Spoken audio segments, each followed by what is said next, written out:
The wedding hall was cold, not in temperature, but in feeling, like everyone inside had left their souls at the door. I stood there in a white dress wrapped in silk, but feeling like I was covered in chains.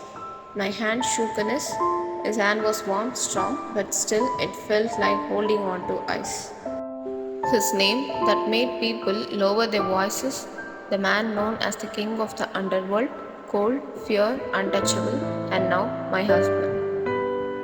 I didn't say I do. I didn't have to.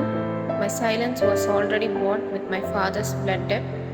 He betrayed the wrong people, made the wrong choices, and now I was the payment. He didn't look at me as we walked down the aisle after the ceremony. No smile, no kiss, just a tight jaw and eyes that saw through people's like glass. Everyone clapped, but it felt fake like they were clapping for a funeral. Because this wasn't a wedding, this was a sentence. In the limo, I sat stiffly beside him, my dress heavy and heart heavier. You really think this will make everything right? I asked, eyes fixed outside the window. He finally looked at me. His gaze was sharp, cold, but behind it, I swear, I saw something flicker. You are leverage, that's all. Good to know, I whispered, pressing my hands into my lap so he wouldn't see them shake. You could have let my father die. You could have ended the debt. But you wanted this. Why? He said nothing. I turned away from him, but inside, questions clawed at me. Why me? Why this? Most of all, what kind of man marries someone he doesn't even look at? The mansion was massive, like something out of a dark fairy tale. Guards stood like statues. The inside was cold and black, too clean, too perfect. It didn't feel like home. It felt like a museum where no one really lived. He showed me to my room. It wasn't a bedroom, it was a palace, huge bed, glass doors leading to a balcony, but no warmth, no welcome. This is yours, he said, his voice clipped. You don't leave the house without my permission. You're not my warden, I said. He paused at the door. No, I'm your husband. It's worse. The door shut behind him like a prison cell closing.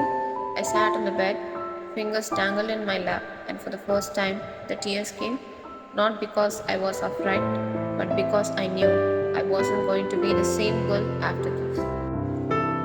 Days passed, he avoided me. We lived under the same roof, but it felt like I was a ghost to him. He had meetings, phone calls, bodyguards coming and going, and me, I was just the girl in the white cage. Until one night I couldn't sleep, I wandered down the hall and found his office door slightly open. Inside, he stood with his back to me, shirt off, scars across his skin like maps of wars. He was staring at a wall covered in photos, some were old, some new. One caught my eye, a little girl, blood on her hands, empty eyes. That was your sister, wasn't it? I asked softly. He didn't move. You shouldn't be here. You lost her, I said.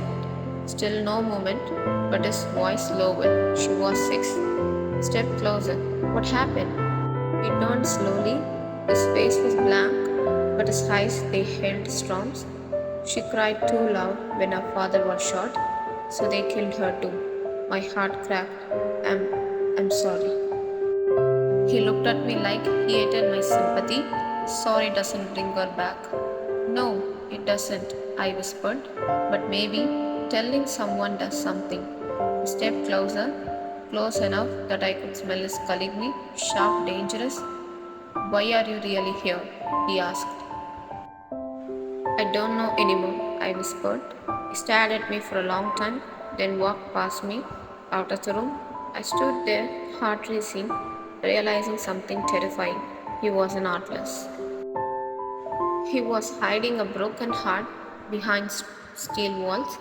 That night I couldn't sleep, and I wasn't sure if it was from fear or something else. A few nights later, I was jolted awake by an explosion. Screams, gunfire, the mansion shook. Find her, someone yelled in a thick Russian accent. My blood ran cold. Rival mafia. I ran barefoot through the hallway, dodging broken glass and bullets. Man caught me, dragging me by the hair. But then, bam, he dropped. He stood there, blood on his face, gun in his hand. His eyes met mine. Come here. You're bleeding, I gasped, seeing the red stain on his side. I said, move. He barked, pulling me behind him. He fired again, killing two more men. We stumbled into a panic room. Heavy metal doors shut behind us. He collapsed onto the floor. I need to stop the bleeding, I cried, grabbing a towel. He grunted. You're not going to cry now, are you? I will cry when you're not bleeding out, idiot. His lips twitched, almost a smile. I pressed the towel against his palm. His hand brushed mine, and for the first time, he said, thank you. I looked into his eyes. They weren't cold tonight. They were scared, but not of dying, of me getting close. I didn't sleep. I stayed with him all night. He told me more about his past, about how every person he loved either died or betrayed him. I swore never to love again, he whispered. I didn't ask for your love, I whispered back. But I won't be another person who leaves. Something changed in his eyes, like a wall cracked. He reached for my hand, he held it, and I held back. We didn't kiss, we didn't speak more, but that moment was louder than any words. After the night, something between us shifted. He still avoided emotions, still barked orders, but sometimes I catch him watching me when he thought I wasn't looking. Sometimes I hear him ask his men if I eaten. Sometimes he smiled. One evening, we stood on the balcony, the city lights below us, the sky heavy with rain. I never thought I would care about someone again, he said. I turned to him, and now he didn't answer. But then his lips brushed mine, soft, careful, like he was afraid I would vanish, and I kissed him back, but I didn't want to vanish.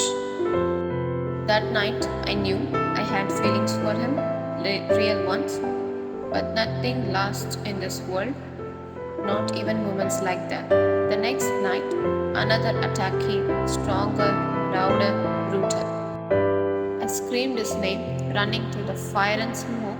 He found me, pulled me close, then bang. He took the bullet meant for me. He fell. I cried his name over and over. His hand reached for mine. I'm okay, he whispered. Just stay away, don't fall asleep, I said. But he did. He passed out, and they dragged us away in the cars. I woke up in a hospital bed, alone. There's an envelope beside the table. Inside the envelope was his wedding ring, still warm. I held it close to my chest, the tears finally falling, knowing deep down he was gone. But my heart whispered, he will come back, because even the coldest mafia king can't run from love forever. I'm sure he's somewhere there, but is he alive? Where he is, how he is, my heart pounded.